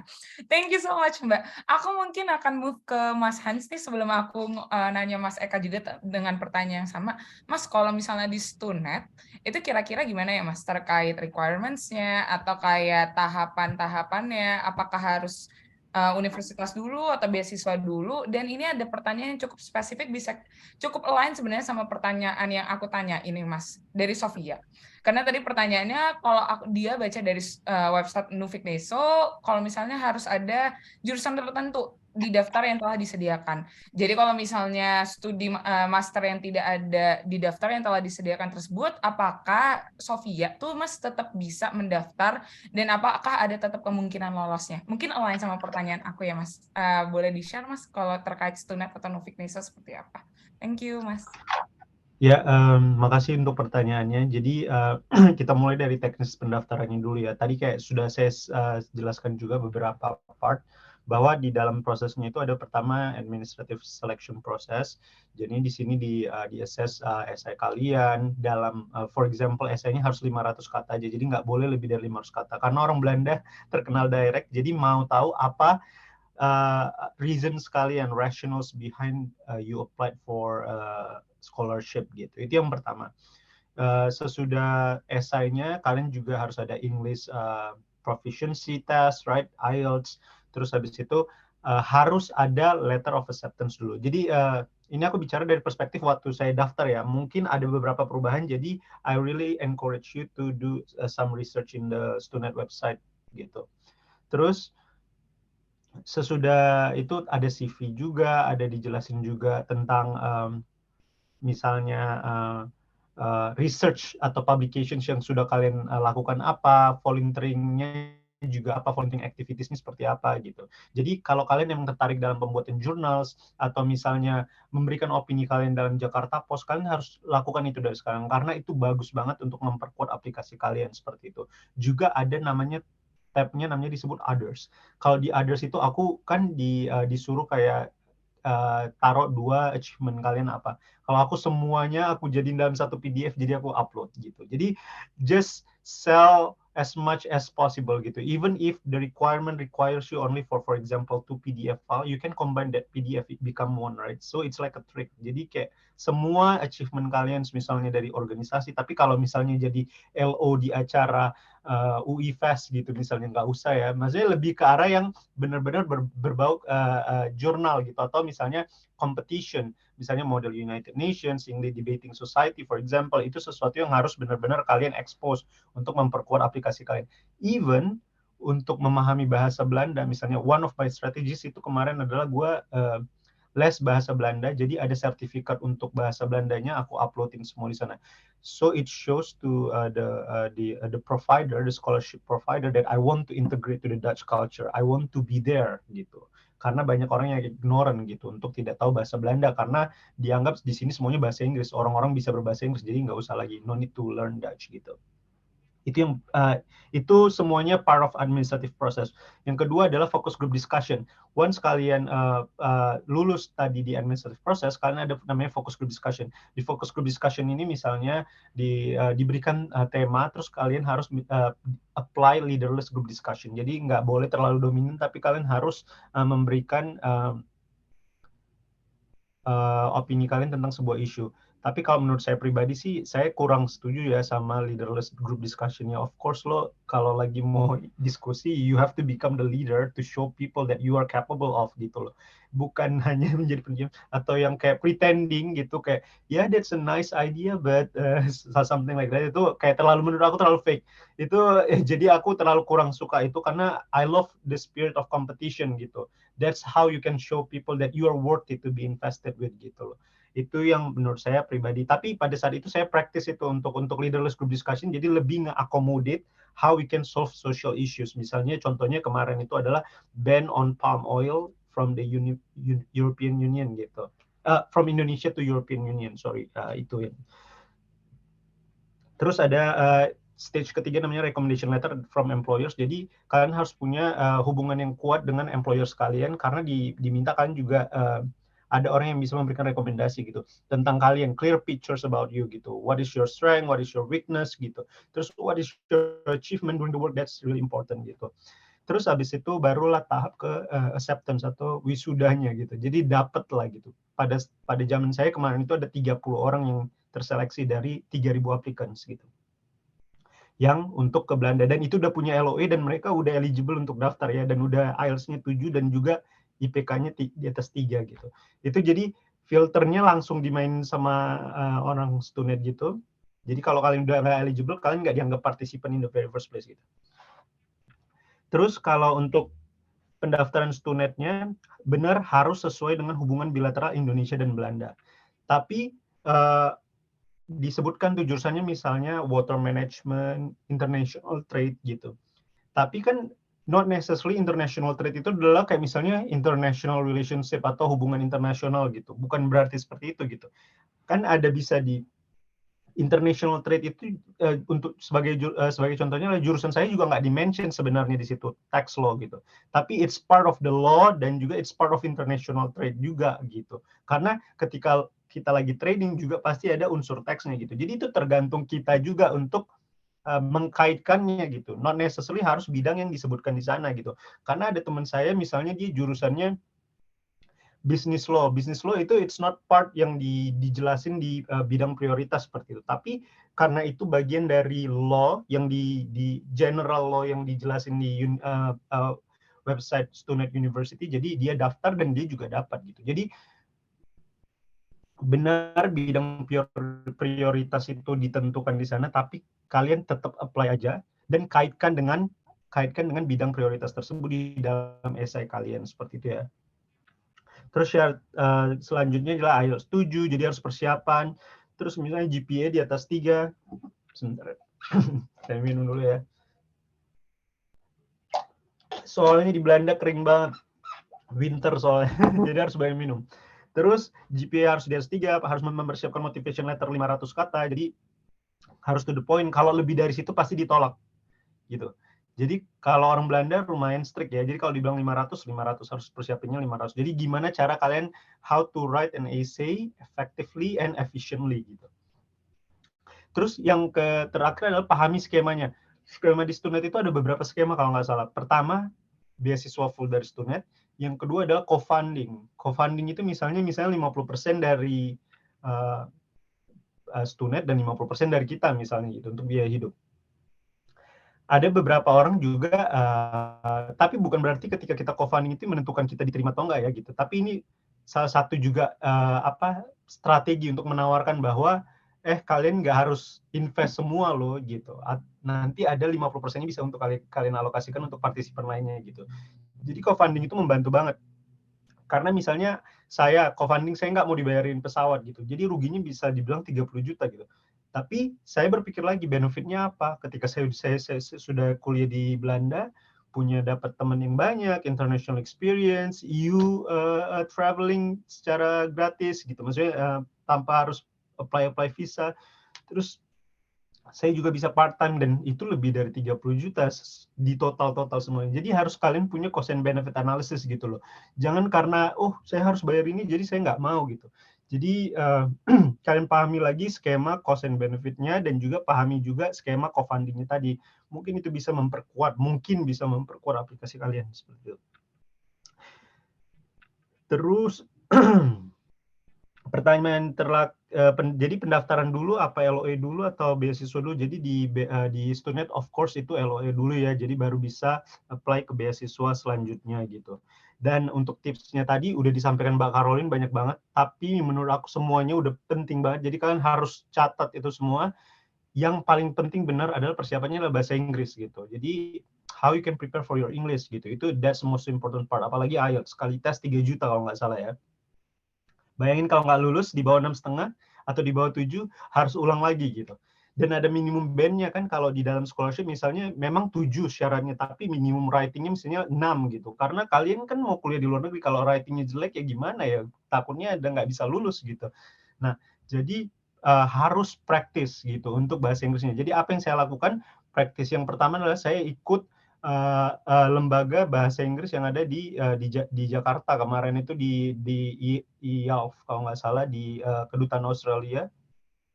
Jadi ada emang untuk IELTS preparation gitu selama 3 minggu gitu. Jadi work for your investation gitu. Kalau misalnya work for your investment, kalau misalnya kalian mau mendapatkan opportunity yang gede harus banyak sacrifice yang gede juga gitu. Jadi practice lagi untuk listening skill. Misalnya listening skills-nya ya practice dari podcast atau misalnya dengerin semuanya dalam bahasa Inggris. Jadi bukan lagi podcast tentang ini ya, TikTok yang didengerin ya, atau kayak di Instagram gitu ya. joget-joget gitu ya. Tapi podcast yang didengarin misalnya dari Bloomberg gitu, dari misalnya Economist didengerin karena itu bisa memperkuat vocabulary sekalian gitu. I mean, if you have time, why do you spend your time only for this that kind of activities gitu loh? Kalau kalian punya semangat untuk kuliah di luar negeri, kenapa harus spending time untuk melihat story-story orang, ya nggak sih? Kayak I think it's shallow, sorry, tapi itu shallow banget. Itu yang untuk readingnya misalnya baca jurnal, misalnya kalian juga baca Jakarta Post, itu HP kalian kuotanya banyak-banyak loh. Di Indonesia murah loh kuotanya. Jadi kalau di sini kuota itu 325.000 cuma 4 GB gitu. Jadi kalau kalian udah punya kuota 20 GB, ya buka tuh aplikasi Jakarta Post, Bloomberg, baca, catat vocabulary-nya di Google Doc kalian gitu. Oh, this is a new vocabulary. Jadi aku harus implementasiin ini untuk part of my IELTS preparation gitu. Bahkan saya yang udah lulus pun sampai sekarang, sampai bekerja, saya punya note sendiri loh. Untuk setiap new vocabulary, saya masukkan ke situ gitu. Karena you will never stop untuk belajar gitu. Kalau kalian stop untuk belajar, berarti itu ada yang lain gitu. Kalau kata bahasa Medannya agak lain gitu ya. Terus kalau misalnya untuk in terms of writing, kalau writing ya latihan gitu. Connect ke teman-teman kalian. Misalnya, oh Kak bisa minta tolong review nggak? Bisa jelasin saya trik untuk mendapatkan IELTS nggak? Banyak banget itu bahannya. Saya banyak banget dulu waktu saya persiapan beasiswa itu dapat link-link dari link-link dari Telegram.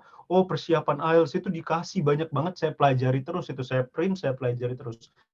Jadi instead of kalian main-main atau kayak ngegibah, ya mending ya melakukan hal yang penting gitu ya untuk masa depan gitu ya.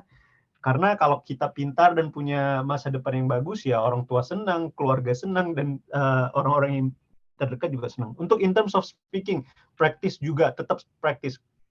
Karena banyak orang di Indonesia gini ya, kalau kita practice bahasa Inggris kayak, ih jelek banget, grammarnya salah, di point out. You don't have to care about it ya, gitu ya. Practice makes perfect gitu loh. Kalau kalian tetap mendengarkan omongan orang lain, ingat, kalau kalian susah, mereka juga nggak akan give you money gitu loh. Jadi focus on yourself gitu. Don't care about what people say gitu. Tapi juga dari perspektif kita, ada orang yang practice, kita jangan ketawain, tapi kita bantu gitu loh. Karena no one is perfect. Jadi kita harus bantu sama-sama orang gitu loh. Itu untuk persiapan bahasa Inggris aja ya. Terus yang kedua adalah, kalau saya pribadi, saya persiapin Excel. Excelnya itu untuk planning gitu.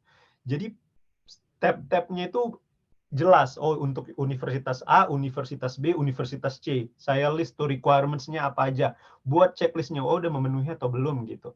Terus preparation-nya apa aja. Cost and benefit analysis tadi yang saya jelaskan tadi, apa cost-nya? Oh, saya bakal incur misalnya application fee sebesar 200 euro. Tapi kalau saya nanti di sana bisa kerja part-time aja, dalam sebulan saya bisa dapatin 500 euro gitu. Oh, it's not a big issue for now gitu loh. Buat timeline-nya seperti apa. Jadi clear tuh goal kalian yang kalian dapatin itu per bulannya apa gitu. Tanpa planning itu nggak akan terjadi. Kalau tidur-tiduran aja, mendengarkan TikTok dan lain-lain, itu nggak akan terjadi. Jadi planning, Excel planning itu paling penting dalam persiapan beasiswa. Semuanya kalian apply aja, semua kalian research aja gitu. Kuota kan banyak kan, ya, jadi harus melakukan research sebanyak-banyaknya gitu. Terus yang ketiga, keep research and applying gitu. Di dunia sekarang ini di internet, every information is available. If you really want to know how to get scholarship, how to improve your English, jadi tetaplah research gitu. Jadi kalau nanti kalian gagal, kayak yang seperti bilang Mbak Caroline tadi, jadi gagal ya udah. It's part of life, man. Everyone is failed. Kalau ada orang yang ketawain lo gagal gitu, I don't care. Everyone is failed in this world gitu loh. You don't have to care what people say gitu loh. Dan nggak usah komplain kayak, oh gue gagal, gue nggak bisa diterima, gue bodoh, berarti no. Everyone here, we are failed in the very first place. Pasti semua orang gagal dulu baru bisa mendapatkan apa yang dia mau gitu. Jadi ketika gagal, yes, I'm one step ahead, so I don't have to give up gitu loh. Itu mindset yang kalian harus perjuangkan setiap hari. Kalau kalian merasa depressed, olahraga, minum kopi, itu udah paling penting. Untuk ini praktikal banget nih cara-caranya nih.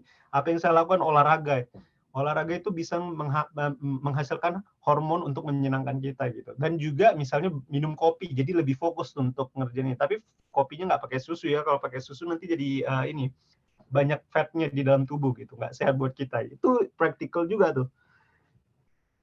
Yang terakhir adalah practice makes perfect gitu loh. Jadi yang aku bilang tadi, tetaplah practice, connect with people, ajak mereka untuk kayak review your application letter, timeline kalian dan lain-lain. Jadi itu bisa membantu kalian banget gitu. Alright, thank you so much Kak Hans untuk tips and triknya. Ini ada journey yang cukup panjang dan tadi juga membantu menjawab pertanyaan dari teman yang tadi bertanya lewat chat Zoom box juga. And thank you so much for sharing Mbak Caroline dan Mas Hans. Aku pindah dulu ke Mas Eka. Mas, boleh tahu nggak nih ya kira-kira tips and triknya, mengingat dan lagi aku sebenarnya dependable sama Google Form ya Mas ya. Karena kan Stipendium Hungarikum bentar lagi udah buka nih Mas, dan banyak juga yang sangat tertarik untuk daftar ke Stipendium Hungarikum. Dulu boleh nggak sih Mas dikasih share tips and trick recruitment process-nya?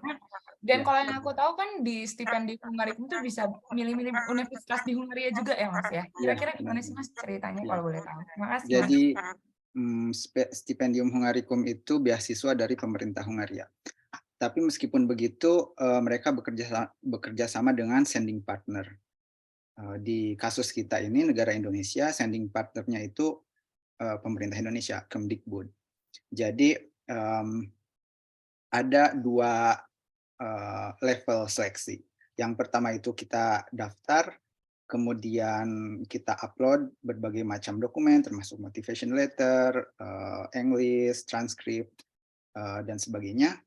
Dan di tahap itu pemerintah Indonesia yang menseleksi. Jadi disaring dulu dari sana, kemudian setelah itu mereka akan melis nominasi. Ada beberapa nominasi, dan jika teman-teman masuk list nominasi dari Kemdikbud ini, baru teman-teman bisa ke tahap berikutnya, yaitu seleksi di kampus masing-masing. Jadi ketika kita daftar beasiswa itu, kita diberikan kesempatan untuk memilih 2 program studi atau 2 kampus. Dan di masing-masing kampus atau program studi ada seleksinya masing-masing. Itu berbeda-beda. Ada yang ada hanya tes tulis, ada yang tes tulis dan wawancara saja, ada wawancara juga, atau ada yang wawancara saja, atau tidak ada sama sekali. Jadi mereka hanya melihat motivation letter seperti Erasmus. Jadi beda-beda. Dan untuk persyaratannya juga beda-beda. Misalkan persyaratan bahasa Inggris ada minimumnya dari Stipendium Hungarikum sendiri yang lumayan tidak begitu sulit sebenarnya, kalau tidak salah 5,5 atau 6 gitu untuk IELTS. Jadi bisa sekali teman-teman kalau untuk daftar. Tapi di kampusnya itu mereka punya masing-masing punya standar sendiri. Ada yang sama mungkin 6 atau lebih tinggi 6,5 gitu. Dan ya sekarang Stipendium Hungarikum sedang buka teman-teman. Jadi daftar ya. Deadline-nya itu 16 Januari. 16 Januari, kemudian pengumumannya awal Juli 2023. Jadi ini yang juga teman-teman harus pikirkan, bahwa kalau kita ingin tiba-tiba ingin kuliah, pengen kuliah bulan April nanti, terus baru kepikirannya sekarang, itu saya pikir itu udah agak telat ya. Jadi teman-teman harus minimal persiapkan 1 tahun. Kalau teman-teman mulai persiapan sekarang, jadi baru untuk kuliah di tahun depan, begitu.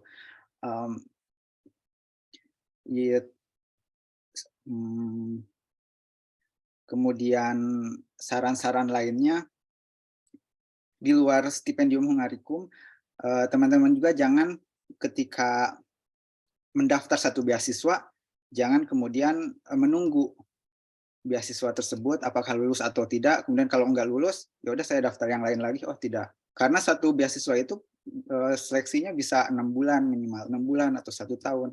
Kalau teman-teman nunggu ya bisa 1 dekade baru selesai.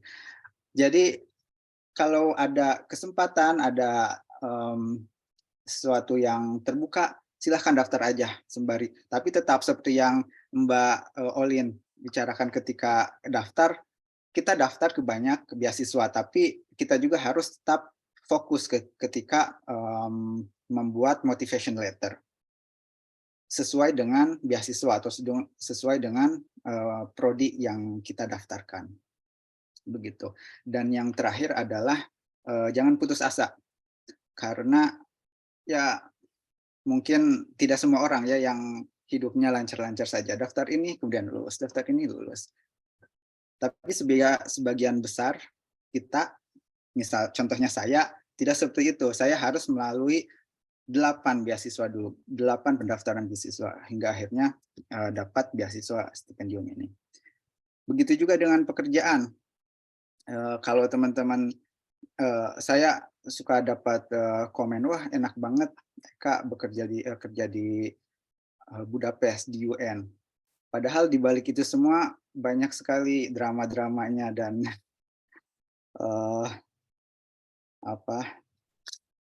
uraian air mata.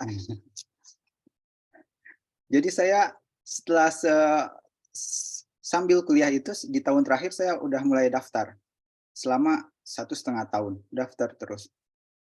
Baru setelah 1,5 tahun baru kemudian saya nemu untuk pertama kalinya, untuk lulus pertama kalinya. Dan ketika saya hitung-hitung lagi, ternyata saya sudah pernah daftar ke 300 perusahaan begitu. Jadi ya lesson learn-nya di sini terus berusaha. Terima kasih.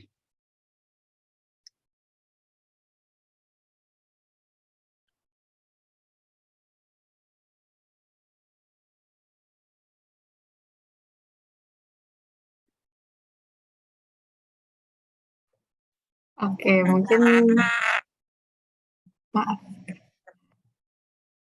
Mungkin lagi ada gangguan internet sebentar kali ya, teman-teman. Apakah? Oke, gak apa-apa.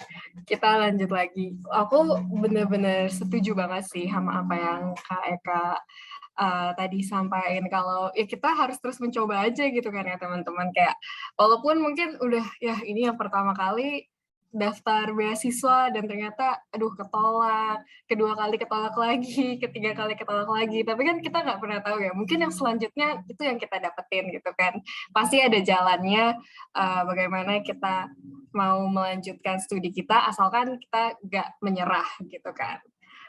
Oke.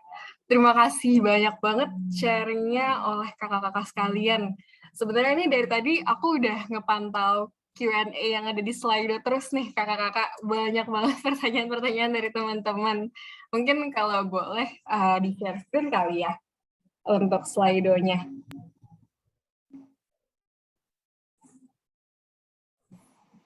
Nah, wah ini udah banyak banget di food sama teman-teman juga. Aku mungkin boleh gak aku tanya ke kakak-kakak sekalian, apakah ada colleague atau mungkin connection kakak-kakak yang berkarir di Eropa, tapi sebelumnya tuh nggak mengambil pendidikan di Eropa terlebih dahulu gitu. Dan jika ada, mungkin apakah kakak tahu kira-kira story mereka untuk bisa kerja di Eropa tuh seperti apa gitu, Kak?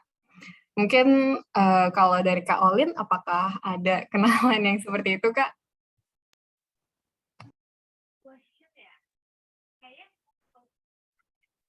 Good question sih. Tapi kayaknya ya koneksi ataupun teman-teman aku yang berkarir di Eropa itu kebanyakan mereka pendidikan di Eropa dulu gitu. Kemudian pada akhirnya bekerja di Eropa. Tapi kalaupun contoh kasus yang bekerja di Eropa namun tidak melalui pendidikan di Eropa, itu tuh biasanya lewat kolega aku ada yang au pair. Nah, tapi kan au pair prosesnya juga agak berbeda ya. Maksudnya ketika kalian au pair itu kan seperti kerja part time, lalu kemudian nanti sambil sambil ada kuliah atau sekolah bahasa juga di sini gitu ya. Dan kalau ditanya apakah mereka bekerja, ya mereka bekerja gitu. Tapi kalau untuk yang other professional working experience aku nggak punya sih. Mungkin Neka atau Hans. Ya, kalau saya boleh lanjutkan, saya ada kolega, teman, orang Indonesia juga yang tidak S2 di sini, tapi bahkan tidak S2, belum S2, tapi S1 di Indonesia.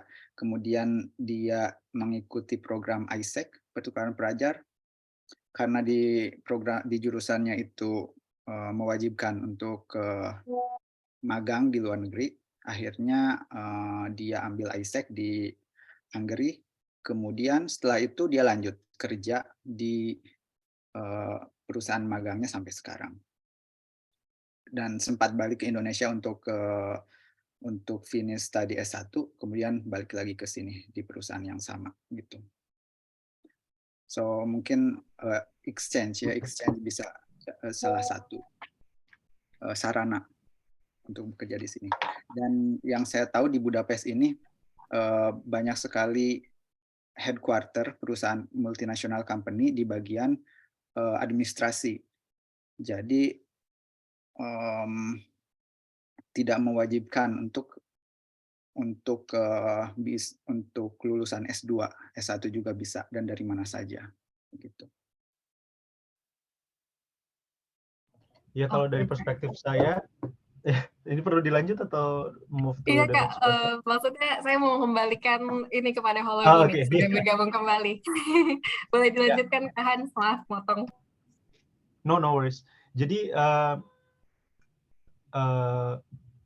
most of the time betul kata Mbak Caroline, kalau misalnya orang-orang yang bekerja di sini itu rata-rata udah S2 dulu di sini ya baru bisa bekerja di sini, karena salah satu keunggulan berkuliah di Eropa adalah kalian dapat orientation visa. Jadi kalian bisa bekerja selama 1 tahun, for example, atau 2 tahun tergantung negaranya, secara free, tanpa visa restriction.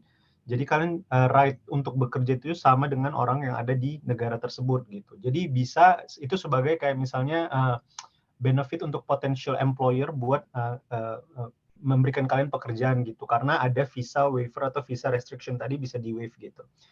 Nah, tapi ada beberapa teman saya dari Indonesia, dia nggak S2, bisa bekerja di Belanda. Contohnya untuk bidang-bidang yang Belanda lagi fokus nih, misalnya innovation and technology. Jadi teman saya itu, dia adalah software developer.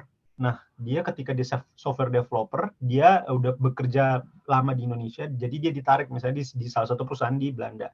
Contohnya di Uber gitu. Jadi, kalau kalian punya skill yang lagi hype akhir-akhir ini, misalnya software developer atau misalnya data analis seperti itu, tapi yang berhubungan dengan teknologi, itu chance-nya lebih gede gitu. Tapi not necessarily kalian gampang untuk bisa bekerja di luar negeri atau secara khususnya di Belanda gitu ya. Nah, tadi dijelasin sama Mas Eka juga ada exchange opportunity. Ya, kita bisa exchange di sini untuk internship, tapi tergantung lagi profil kita bagus atau enggak ketika nanti internship di sini gitu. Kalau profil kita bagus, kita bisa di support gitu. Tapi ingat, yang biasanya yang di support itu adalah orang-orang yang benar-benar memiliki skill yang orang Belanda nggak punya gitu. Contohnya yang kayak seperti tadi data analis dan lain-lain. Dan di Belanda itu juga sendiri ada namanya visa restriction, jadi namanya highly skilled migrant gitu. Jadi nggak bisa sembarangan orang dan harus mempunyai gaji misalnya 2.700 gross. Itu ada standar salary-nya. Jadi selama kalian merasa bahwa kalian capable dan punya skill yang pas, kalian bisa pergi ke sana tanpa harus S2 terlebih dahulu. Seperti itu sih. Cuma kalau dari perspektif saya lebih gampang lagi, walaupun itu susah dan banyak tangisannya juga, seperti Mas Eka bilang, preferably kalian dari S2 dulu baru bekerja gitu. Tapi ini interesting question ya, karena menurut saya yang harus dipikirkan dulu adalah gimana caranya bisa ke Eropa dulu untuk S2, baru kita berpikir untuk bekerja, gitu sih. Well noted. Thank you so much, Mas, Mbak, untuk jawabannya. Maaf tadi kelempar sebentar karena ada masalah sinyal. But anyway, meskipun aku tadi joinnya kayaknya di tengah-tengah dari jawabannya, aku dapat poinnya nih dari Mas dan Mbak, and thank you so much for sharing. Mungkin tadi teman-teman yang kepo terkait berkarir, mungkin udah bisa dicatat dan direnungin. Kira-kira aku harus S2 dulu atau bisa aku langsung berkarir? Itu tergantung opsinya teman-teman. Lalu kita tadi kayaknya ada dapat 5 vote di 2 pertanyaan, cuman kita lanjut ke pertanyaan selanjutnya, ada spesifik ke Mas Eka nih ternyata. Wah, ada yang ngefans sama Mas Eka dan mau kepoin kerja di UN. Mungkin ini pertanyaan yang udah beberapa kali ditanyain juga, Mas, tapi boleh nggak ya bisa sharing kira-kira tips and trick dari Mas Eka bisa bekerja di UN, di Hungary. Boleh di-share nggak ya, Mas? Thank you. Halo, ya terima kasih atas pertanyaannya. Untuk di UN sendiri memang agak kompetitif ya tes masuknya, karena biasanya mereka mewajibkan lulusan S1 saja. Tapi yang daftar itu biasanya S2 dan S3. Yang udah doktoral bahkan daftar untuk yang minimalnya S1. Jadi kalau kita langsung apply untuk suatu posisi di UN full time, itu memang agak sulit, kecuali teman-teman punya background yang kuat sekali, akademiknya bagus, kemudian punya background kerja juga sebelumnya di bidang yang sama, track record-nya bagus sekali, bisa coba teman-teman. Tetapi untuk yang masih mencoba-coba, kita bisa mulai dari internship. Jadi saat itu saya daftar untuk internship dan itu juga internship bukan daftar saya pertama kali ya, sebelumnya saya udah daftar beberapa kali, dan ini mungkin ke-6 atau ke-7 saya daftar internship di UN Secretariat New York, akhirnya lulus alhamdulillah. Tetapi saya dan internship di UN juga macam-macam, ada yang mendapatkan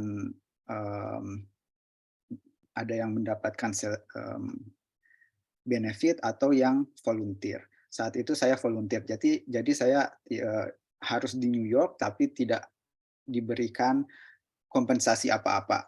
Jadi biaya hidup sendiri, tiket ke sana sendiri, ditanggung sendiri.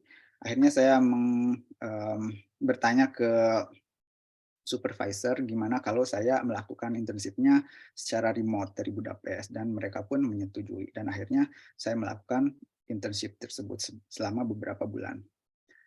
Setelah itu mulailah saya daftar kerja di organisasi UN lainnya, dan karena saya di CV saya sudah ada pengalaman di UN, mereka pun lebih tertarik gitu, dan lebih tertarik. Jadi akhirnya kalau yang supervisor saya bilang itu, yang penting kamu di UN dulu, setelah itu kamu bisa kemana-mana. Kan di UN itu ada berbagai macam organisasinya, bisa kemana-mana. Karena kalau sudah masuk ke dalam, itu koneksinya bagus. Jadi akhirnya setelah saya menyelesaikan internship di UN Secretariat, saya daftar di UNICEF, dan alhamdulillah diterima juga.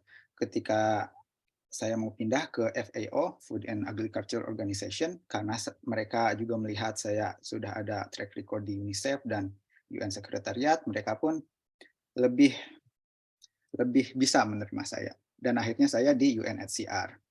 Begitu. Jadi yang pertama-tama bisa teman-teman coba itu internship. Begitu. Terima kasih. Thank you so much, Mas. Tadi berarti udah ada tips and trick-nya ya, teman-teman, untuk bisa bekerja di UN gimana. Ini udah ada bocorannya loh dari orang dalam UN kayaknya. Jadi teman-teman mungkin boleh dicatat untuk bisa berkarir di UN. Nah, ini mungkin aku akan menanyakan pertanyaan terakhir, mengingat waktu kita udah mulai habis gitu ya, teman-teman. Ternyata ada fans dari adik tingkat Mbak Olin nih, Mbak, gitu ya. Saya ada tingkatnya kakak dan planning to apply economics program. Do you have special tips, especially with the major related essays, Mbak? Nah, boleh nggak ya Mbak berbagi gitu tentang essay-nya Mbak Olin dulu? Halo, salam kenal. Aku senang banget ini kalau ada adik tingkat dari Jogja ikut mampir di acara ini. disclaimer, pada waktu aku daftar beasiswa Erasmus Mundus, salah satu program yang aku daftar adalah ini, EPOG. Nah, jadi tapi unfortunately I was not accepted in the program. Tapi from that, kalau dari aku ya, untuk siapapun ini anonymous question, semangat terus untuk proses pendaftaran Erasmus Mundusnya. Nah, tadi kan pertanyaannya, do you have special tips untuk major related essays? Nah, tips dari aku adalah yang pertama, cek mobility track yang ada di EPOG. Itu kan ada major A, major B, major C. Nanti kamu cek di masing-masing major ini, mereka spesialisasinya di bidang apa, ekonomi di bidang apa gitu ya. Nah, misalnya aku kasih contoh di proses pendaftaran aku untuk EGEI ya, program yang aku jalani waktu itu. Kan di motivation letter tadi kita jelaskan bahwa harus ada benang merahnya, apa yang kamu lakukan di masa lalu, saat ini, dan yang akan datang gitu. Jadi pada waktu itu kan aku lulus dari program ilmu ekonomi. Pada waktu proses penulisan skripsi, my bachelor thesis was about international trade. Nah, jadi waktu itu di program yang aku sedang daftar, itu kan economics of globalization. Jadi ada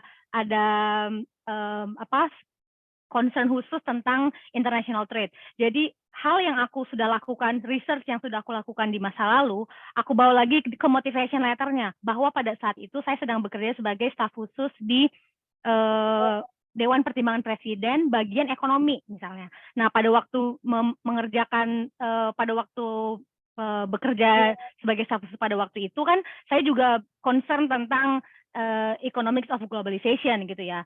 Nah, dari dua tahap tadi, in the past, in the present, nanti kamu masuk ke future, in the future mau ngapain gitu. Nah, jadi tips dari aku, pelajari lagi different mobility track yang ada di program tersebut, khususnya EPOG, lalu nanti sesuaikan dengan minat kamu di bidang ilmu ekonomi itu di specific field apa, apakah international trade, apakah makroekonomi, apakah lebih ke monetary economics misalnya. Nah, jadi dari spesifik minat bakat kamu tadi disesuaikan dengan personal essay-nya gitu. Sukses ya. Oke, thank you so much Mbak. Semoga tadi yang ada tingkatnya berarti ini anak FEBGM ya. Semoga bisa terjawab juga untuk bisa daftar programnya Erasmus Mundus di EPOG. Alright, I think kayaknya karena waktunya udah mulai habis nih. Tapi mau nanya dulu Mas dan Mbak, boleh nggak ya digangguin lewat platform sosial media kita untuk bisa tanya-tanya nantinya kayak gitu. Kalau dari aku sih monggo aja ya kalau misalnya ada pertanyaan lebih lanjut. Tapi disclaimer dulu bahwa kita di sini bukan suhu atau guru gitu ya. Jadi apapun yang mungkin nanti kita akan balas dengan waktu yang sesuai dengan kesibukan kita masing-masing ya tentunya. Pasti nanti akan disesuaikan lagi dengan pertanyaan dari teman-teman gitu. Jadi tapi jangan sampai nanti at the end of the day, oh kemarin katanya boleh tapi nggak dibalas-balas pertanyaannya gitu. Itu karena ada kesibukan yang lain mungkin. Thank you. Baik, berarti ada disclaimer-nya dulu ya. Berarti untuk Mas Hans dan Mas Eka kira-kira boleh nggak ya digangguin lewat Instagram atau LinkedIn probably? Oke, Mas Eka sudah ngasih jempol. Kalau dari Mas Hans berarti semoga boleh ya. Kalau aku iya, maksudnya boleh tanya aja dari LinkedIn, kita connect aja di LinkedIn. Tapi ya maksudnya kalau untuk social media lebih bagus LinkedIn aja gitu. Kalau misalnya untuk WhatsApp agak ini sih. Kalau saya sih lebih prefernya kalian siapin pertanyaan dulu. Kalau bisa misalnya ada 10 orang, 12 orang di sini yang pengen bertanya, misalnya seperti itu, kalian siapin pertanyaan kalian dulu. Kita lebih bagus having call 30 menit daripada saya harus balas satu persatu dan keep replying the same message, keep replying the same information gitu. Lebih bagus kayak tersentral aja gitu 30 menit. Jadi efektif dan efisien gitu. Teman-teman udah dikasih wadah untuk mentoring ya, bisa kita bilang. Jadi teman-teman jangan khawatir. Mungkin nanti kalau misalnya ada yang mau nanya-nanya tips and trick, bisa lolos di Stunet ataupun kerja di one of the consulting EY gitu ya, teman-teman bisa PC gabungin baru nanti ngobrol sama Mas Hans. Sebenarnya aku mau nutup nih, mau minta one closing statement, tapi dari panitia ada yang mau nanya sama Kak Hans gitu ya. Mas Hans boleh nggak ya kasih tahu ke kita, Mas, kira-kira kalau lulus atau mendaftar di Sturnet tuh kudu wajib bahasa Belanda, atau tadi yang kayak Mas Hans bilang nih, it is just a plus point, Mas Hans bisa punya kemampuan bahasa Belanda gitu. Jadi kalau misalnya untuk mendaftar Sturnet tadi nggak wajib harus bisa bahasa Belanda gitu, karena biasanya aplikasi kita itu kan semuanya international program gitu. Kita nggak bakal bisa eligible juga untuk bahasa Belanda kecuali kita lahir di sana dan bisa bahasa Belanda seperti itu. Tapi it is highly encouraged, karena this is one of my tips. Kalau bisa kita les bahasa Belanda. Terus habis itu kan biasanya setelah les bahasa Belanda dapat sertifikatnya nanti di-upload as part of your supporting documents for your application. Dan menurut aku itu menunjukkan ke scholarship provider bahwa hey, I want to integrate to the Dutch culture. I want to know the Dutch culture. Jadi I'm a person that do not give up. Bahkan untuk bahasa Belanda aja aku mau belajar gitu. Jadi kayak nanti aku bakal bisa stay di sana, I can complete my study there. I'm persistent and I have commitment for studying there. Jadi it's like a plus point for you to also know the culture and the language itself gitu. Alright, thank you so much Mas Hans. Jadi teman-teman udah tahu ya kira-kira kudu wajib bahasa Belanda atau enggak gitu ya. Dan mungkin untuk menutup webinar kita pada malam ini, aku mau minta closing statement dari Mas dan Mbak. Mungkin kata-kata semangat atau mungkin ada yang mau disampaikan lagi untuk penekanan terakhir. Mungkin aku lempar dulu ke Mas Eka, boleh Mas? Iya. Dari saya yang pertama itu cari tahu lagi apa yang teman-teman inginkan atau apa yang teman-teman ingin lakukan, kemudian terus berusaha dan jadikan kegagalan itu sebagai pelajaran, lesson, belajar dari kegagalan. Dan yang ketiga terus berdoa, gitu saja. Terima kasih. Singkat, jelas, padat ya Mas Eka. Thank you so much for memberikan semangat untuk kita semua. Ini kayaknya udah banyak yang tersenyum, mungkin feeling relate ya. Thank you so much Mas Eka. Dan aku mau ke Mbak Olin nih Mbak, kira-kira boleh untuk sharing a little bit? Yes. Sebagai penutup, teman-teman yang ada di sini sisa ada 87 orang ya sekarang. Bahkan tadi kita mulai dengan 107 orang. Sekarang kalian tinggal 87 orang. Percayalah, kalian yang masih stay di sini artinya kalian memang punya minat yang kuat untuk melanjutkan beasiswa ke Eropa misalnya ya. Jadi tetap semangat, dan satu quote favorit aku untuk kalian semua adalah never give up without a fight. Jadi seberat apapun proses yang akan kalian jalani untuk mendaftar semua jenis beasiswa yang akan kalian daftar, never give up without a fight. Thank you. Thank you so much Mbak for the powerful closing statement. Dan aku pindah nih ke Mas Hans.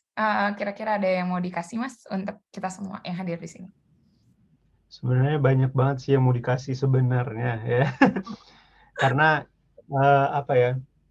if you were me, you would see a lot of things gitu loh. Kayak maksudnya dari perspektif saya itu sebenarnya saya merasa kalau bisa dibilang lumayan agak kasihan dengan sistem pendidikan di Indonesia. Jadi dan saya merasa bahwa banyak banget hal yang kita tertinggal gitu loh. Setelah berinteraksi di sini hampir 4 tahun gitu. So gak apa-apa lambat asal selamat gitu. Maksudnya adalah gak apa-apa kita pakai baby step, tapi yang penting apa yang mau kita raih itu bisa tercapai gitu. So untuk meraih itu, apa sih yang harus kalian persiapkan? Yang tadi udah dijelaskan sama Mbak Caroline, Mas Eka, kalian catat, kalian renungin. Biasanya kalau saya nih setiap webinar lagi, saya lihat-lihat lagi nih webinarnya apa sih yang tadi saya omongin. Catat lagi poin-poinnya, aplikasikan, seperti itu. Ingat, gunakan waktu sebaik-baiknya untuk membenah diri, perbaikin diri, supaya kita jadi orang yang lebih baik lagi, gitu. Karena dibanding yang saya bilang lagi, dibanding kita nonton TikTok, main Instagram yang untuk kayak nggak jelas gitu, mending kita invest untuk diri kita sendiri. Karena you will never know if you never try. Itulah yang saya bisa bilang. Jadi jangan pernah menyerah, Jangan pernah ketika orang bilang kalian you are not good enough dan kalian merasa gagal dan merasa tidak suka dengan diri kalian, never ever hate yourself. Love yourself first, achieve your dream and prove people that they are wrong. Itulah yang harus kalian ingat selalu gitu. Dan yang terakhir adalah ingat bahwa setiap hal yang kalian lakukan itu awali dan akhiri dengan doa. Mungkin buat orang-orang Eropa, doa itu udah mungkin nggak terlalu ya, karena di sini banyak juga ateis gitu. But we have to respect those differences gitu loh. Tapi kalau kita berasal dari negara yang punya unsur keagamaan, tetap rely on your religion, pray, dan juga tetap berusaha gitu. Jangan pernah berpikir bahwa berdoa doang bisa mendapatkan semua, yang nggak akan pernah bisa gitu. Jadi berdoa, berusaha, lalu berbuat gitu. Ingat, untuk mencapai hal yang besar, pasti butuh pengorbanan yang besar. Saya sampai di titik ini, pengorbanannya itu besar sekali. Saya itu berasal dari Medan, anak daerah, dan saya kuliah di UI. Bayangin, it was my first flight from Medan to Jakarta gitu. Saya itu anak yang daerah gitu, anak daerah, dan saya nggak punya apa-apa. My parents are not rich gitu. Dan saya bisa sampai di sini, bisa sampai di Belanda, bisa bekerja di sini, it's about miracle, right? Because I show my hard work to people gitu. Kalau kalian nggak pernah bekerja keras untuk apa yang kalian mau, nggak akan pernah kalian mencapai itu semua. Itu aja yang bisa saya bilang. Terima kasih.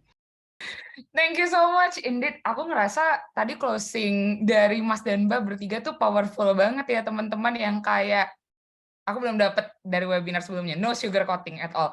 Dan tips and trick yang tadi selama webinar, aku ngerasa di beberapa webinar tertentu tuh cuman awalnya doang nih, ibaratnya permukaan, tapi membahas terkait motivation letter, membahas terkait tips and trick, bahkan tadi lulus kerja di UN, itu semuanya disampaikan di sini.